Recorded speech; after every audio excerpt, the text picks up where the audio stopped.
ભારતીય યુવા કોંગ્રેસના રાષ્ટ્રીય સચિવ અને રિસર્ચ વિભાગના રાષ્ટ્રીય ચેરમેન વિકાસ યાદવજી, રાષ્ટ્રીય સચિવ Tabrez Ansari, Gujarat Youth Congress research department chairman Pankaj Hingraj, Vadodara શહેર યુથ કોંગ્રેસના પ્રમુખ પવન ગુપ્તા, અન્ય રાષ્ટ્રીય નેતાઓ દિલ્હીથી વડોદરા સર્કિટ હાઉસ ખાતે આગામી લોકસભાને લગતી પ્રેસ કોન્ફરન્સ માટે આવ્યા હતા, જેમાં મુખ્ય મુદ્દા દરેક લોકસભામાં ત્યાંના સ્થાનિક મુદ્દાઓને શોધવા, લોકસભાના ઇલેક્શનમાં યુથ કોંગ્રેસનો મુખ્ય રોલ, યુવા બેરોજગારી ઘટાડવા, સરકારની अग्निवीर योजना ने रद्द करवा बाबते पत्रकार परिषद योजाई हती। स्वागत है और आप सबका धन्यवाद कि आप लोग इतने संख्या में यहाँ पधारे हैं।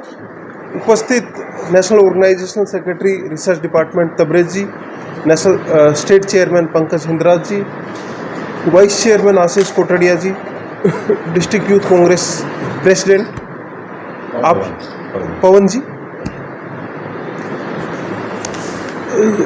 भारतीय युवा कांग्रेस ने जो ये यूथ पॉलिसी और रिसर्च डिपार्टमेंट स्थापित किया है, उसका मुख्य उद्देश्य शुरू से एक स्पष्ट राहुल जी की जो सोच है उसके तहत ही किया गया है।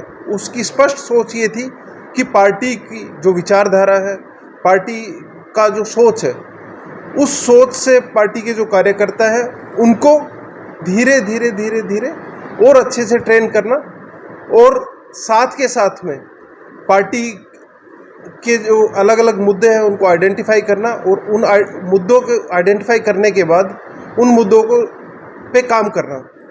हर लोकसभा चुनाव जो आ रहे हैं, अब इन लोकसभा चुनाव में यूथ पॉलिसी का डिपार्टमेंट का जो मेन मुख्य उद्देश्य रहेगा वो यही रहेगा कि विभिन्न लोकसभाओं पे ज़्यादा से ज़्यादा डाटा एकत्रित करना, अलग अलग मुद्दों को चिन्हित करना और उनको जो है, जो हमारे लोकसभा के उम्मीदवार जो यहाँ पर चुनाव लड़ेंगे उनको मदद करना।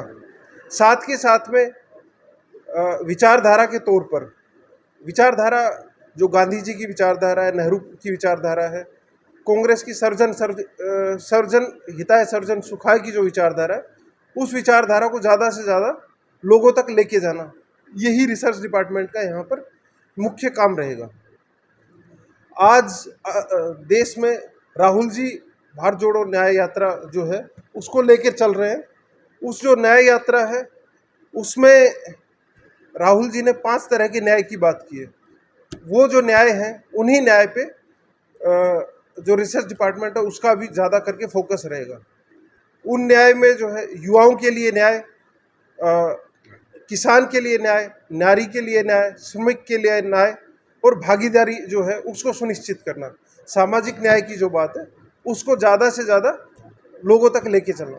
राहुल जी जो अभी बात कर रहे हैं उसमें प्रमुखता से जातिगत जनगणना का जो मुद्दा है उसको वो लेके चल रहे हैं और कांग्रेस पार्टी का स्पष्ट मानना है कि जातिगत जनगणना जो है वो एक ऐसा मुद्दा है जिसके बिना, जातिगत जनगणना के बिना इस देश में न्याय होना मुश्किल है। हमारे देश में समाज जो है उस समाज में भी अलग अलग भागों में बटा हुआ है। किसी समाज में एक वर्ग जो है बहुत पीड़ित है, एक वर्ग जो है जिसके पास बहुत कुछ है। तो सभी की भागीदारी सुनिश्चित हो उसके लिए पहले एक बार जातिगत जनगणना होना चाहिए।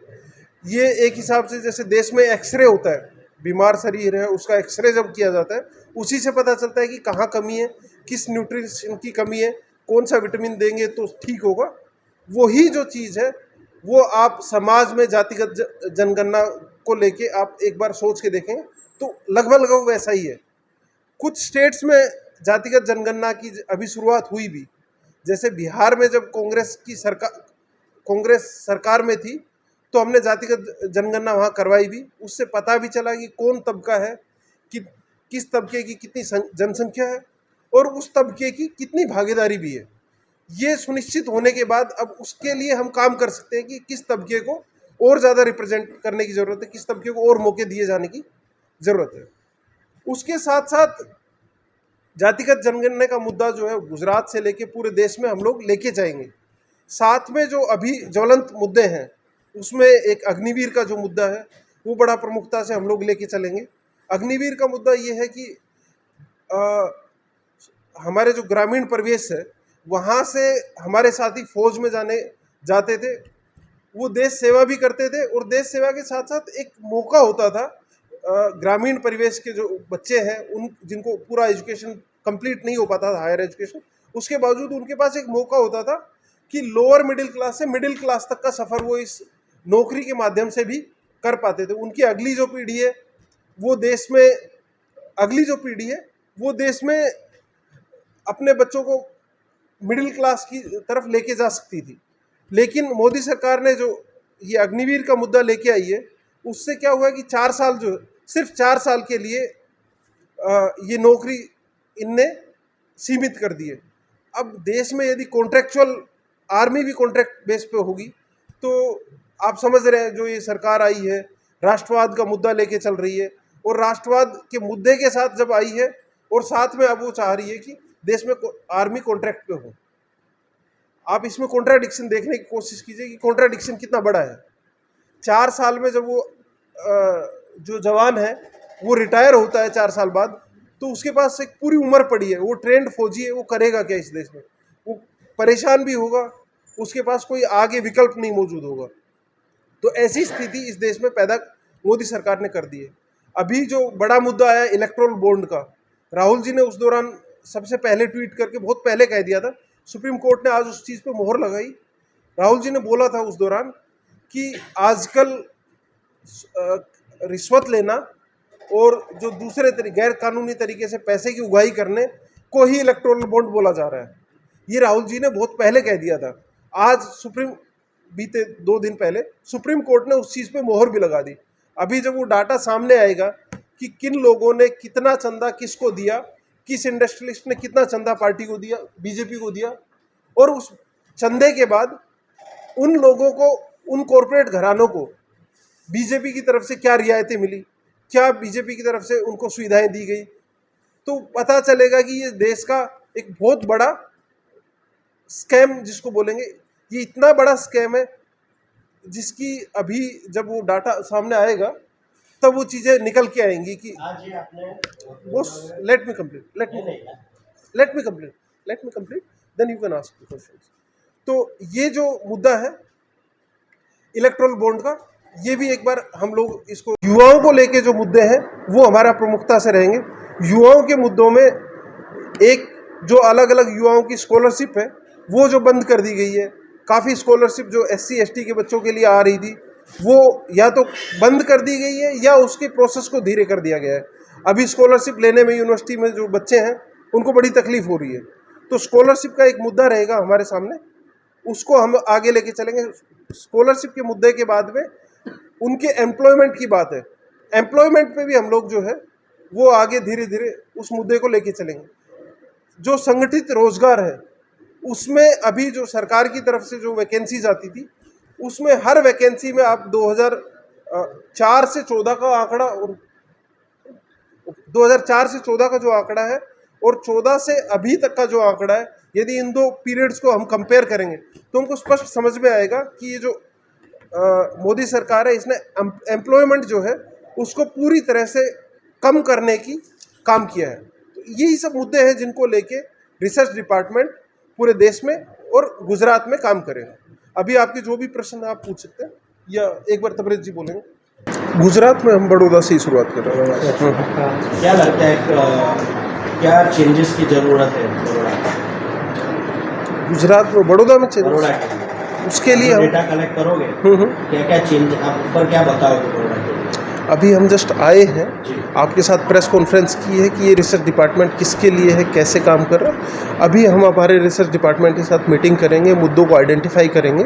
उन मुद्दों को जब आइडेंटिफाई कर लेंगे फिर उन पे क्या काम हो सकता है, हमारे अलग अलग जो पार्टी के पदाधिकारी हैं उनसे चर्चा होगी, एक्सपर्ट से सलाह ली जाएगी, फिर हम उन मुद्दों को आप तक बता पाएंगे कि क्या सुधार किया जा सकता है या क्या रिपोर्ट होगी जो हमको ऊपर सौंपनी है। પોલિસી અને રિસર્ચ ડિપાર્ટમેન્ટ ભારતીય યુવા કોંગ્રેસનો જે વિભાગ છે એના રાષ્ટ્રીય ચેરમેન અને રાષ્ટ્રીય સચિવ વિકાસ યાદવજી આપણી વચ્ચે ઉપસ્થિત છે। તેમની સાથે રાષ્ટ્રીય સચિવ તબરેઝ અંસારીજી અને ગુજરાત પ્રદેશ યુથ કોંગ્રેસના રિસર્ચ વિભાગના ચેરમેન પંકજ હિંદરાજજી ઉપસ્થિત છે। આ પ્રેસ કોન્ફરન્સ કરવાનો મુખ્ય ઉદ્દેશ્ય છે કે આગામી લોકસભા ઇલેક્શનને ધ્યાનમાં લઈને યુથ કોંગ્રેસ કયા પ્રકારે રિસર્ચ વિભાગ કોંગ્રેસને સહાયતા કરી શકશે એના મારફતથી આ પ્રેસ કોન્ફરન્સ આયોજિત કરવામાં આવેલી છે અને એ મારફતે આપણા રાષ્ટ્રીય ચેરમેન વિકાસ યાદવજી આજે પ્રેસ કોન્ફરન્સને સંબોધિત કરશે અને સર્કિટ હાઉસના આંગણે આ કાર્યક્રમનો પ્રમુખ ઉદ્દેશ્ય શું છે, કયા મુદ્દે ભારતીય યુવા કોંગ્રેસનો રિસર્ચ વિભાગ ઇલેક્શન લડશે અને આગામી ઇલેક્શનમાં વિભિન્ન મુદ્દાઓ પ્રદાન કરશે કે જેના માધ્યમથી લોકસભાની ચૂંટણીમાં મુખ્ય કોંગ્રેસ પાર્ટીને રિસર્ચ બાબતે કયા પ્રકારે હેલ્પ થાય. તો હું અનુરોધ કરીશ અમારા રાષ્ટ્રીય ચેરમેન રાષ્ટ્રીય સચિવ શ્રી વિકાસ યાદવજીને કે પ્રેસ કોન્ફરન્સ સંબોધિત કરે. MS યુનિવર્સિટી, આ યુનિવર્સિટીની વાત કરીએ તો હજારો વિદ્યાર્થીઓ ભણે છે અને પોતાની કારકિર્દી કરે છે, પણ યુનિવર્સિટી કોમન એક્ટના નામે આજે જે તાનાશાહી કરવામાં આવે છે કે જે યુનિવર્સિટીમાં વિદ્યાર્થીઓનું હિતને લઈને જ્યારે પણ સવાલ આવે છે ત્યારે માત્ર ને માત્ર 2-4 ગણેલા લોકો દ્વારા નિર્ણયો લેવામાં આવે છે અને યુનિવર્સિટીની અને વિદ્યાર્થીઓની વાતને યોગ્ય સ્થાન આપવામાં નથી આવતું. આજે યુનિવર્સિટીના વિવિધ મુદ્દાઓ છે. યુનિવર્સિટીમાં ઘણી બધી ફેકલ્ટી છે, લાખો હજારો વિદ્યાર્થીઓ અભ્યાસ કરે છે. અભ્યાસ કર્યા પછી તેમને રોજગારી માટેનું કોઈ પણ પૂરતું સાધન ના યુનિવર્સિટી દ્વારા આપવામાં આવે છે કે ના રાજ્ય સરકાર દ્વારા આપવામાં આવે છે. આજે ગુજરાતમાં 4 લાખ કરતાં વધારે શિક્ષિત બેરોજગારો જે સરકારી ચોપડે નોંધાયેલા છે, તેમ છતાં પણ સરકાર કંઈ કરી નથી રહી.